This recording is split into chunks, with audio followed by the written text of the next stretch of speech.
میں دعوت کلام دوں گا. ظہیر گیلانی صاحب کو تشریف لائیے اور کلام عطا کیجیے. ظہیر گیلانی صاحب. بسم اللہ الرحمن الرحیم. آج کی مجلس چونکہ محترمہ ممتاز ملک صاحبہ کے اعزاز میں ہے، ایک خاتون کے، اور یہاں بہت ساری خواتین بھی موجود ہیں، تو میں نے ایک خاتون کی شان میں ایک چھوٹی سی نظم لکھی ہے، تو وہ بہت ساری خواتین پہ شاید اپلائی ہو، تو میں عرض کروں گا. بہت مختصر سی ہے. نظم کا نام ہے ٹیڑھی انگلیاں.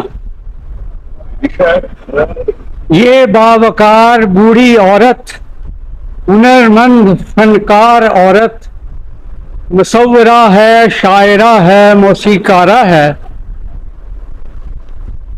اس کی ٹیڑھی میڑھی انگلیوں کے برش تیزی سے رنگ بکھیر رہے ہیں، رنگین دھاگوں کے رنگ، قوس و قزح کے رنگ.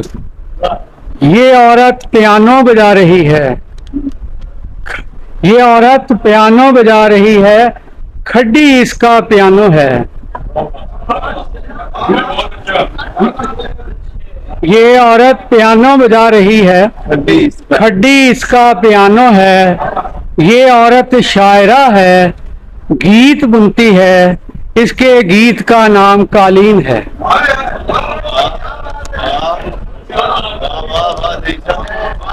شکریہ جناب، شکریہ، بہت مہربانی.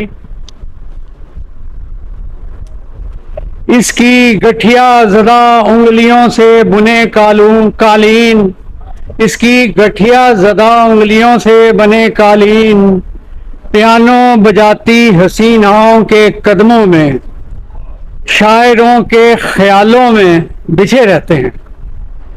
اس عورت کے اندر کی مصورہ، اس عورت کے اندر کی مصورہ، شاعرہ، موسیقارہ قالین کی گرہوں میں ڈھل گئی ہے. اس کی جوانی میں بڑھاپے کی گرہیں پڑ گئی ہیں. اس عورت کے اندر کی مصورہ، شاعرہ، موسیقارہ قالین کی گرہوں میں ڈھل گئی ہے. اس کی جوانی میں بڑھاپے کی گرہیں پڑ گئی ہیں. یہ تیزی سے گرہیں لگاتی ہے، یہ تیزی سے گرہیں لگاتی ہے کہ غربت کی گرہیں کھول سکے. یہ تیزی سے گرہیں لگاتی ہے کہ غربت کی گرہیں کھول سکے، اس کی اولاد بھی جی سکے.